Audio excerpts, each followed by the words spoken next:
Blackford. Thank you, Mr. Speaker.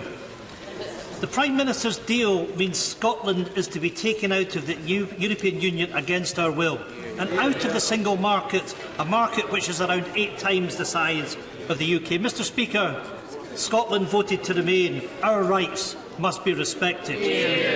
Living will rip away jobs, hit living standards and end freedom of movement, something that will make it harder for our precious NHS to attract and retain the staff that we need.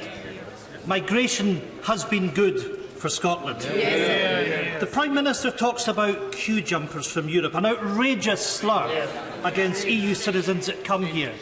But she blatantly disregards the rights that we will all lose to live and work in Europe. Mr. Speaker, we are not prepared to give up these rights. The Prime Minister's deal carries no majority in this House and has split her own benches. It means a blindfold Brexit is now certain. There is no long-term agreement on our trading relationship with Europe. It is a deal full of ifs and buts. Crucially, here we are again, with another sellout to the Scottish fishing industry by a Tory government. Been here before. We were sold out by Ted Heath and we've been sold out repeatedly by Tory governments.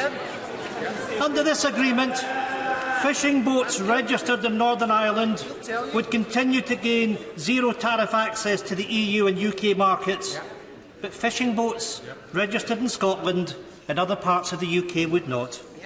We now know that the EU will start negotiations based on existing quota shares. Mr. Speaker, that's not taking back control of our waters. It is the EU exercising an effective veto. That's right. Scottish fishing communities have been duped once again by the Conservatives.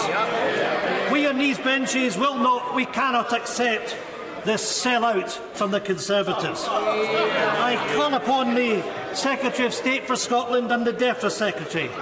Search your conscience because your fingerprints are all over this. The agreed declaration states that the transition period after leaving the EU could be extended by 1 or 2 years. Does the Prime Minister accept that that means that the UK would almost certainly be in the CFP with no voting rights for another 1 or 2 years, totally contrary to what the Scottish Secretary has said? The Prime Minister says this deal ends uncertainty.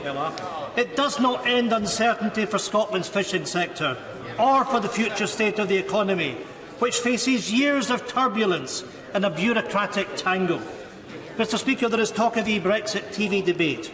Will the Prime Minister debate with the First Minister of Scotland? Mr. Speaker, the way Scotland's interests have been dismissed by the UK Government throughout this process demonstrates the real cost of not being an independent country able to take our own decisions.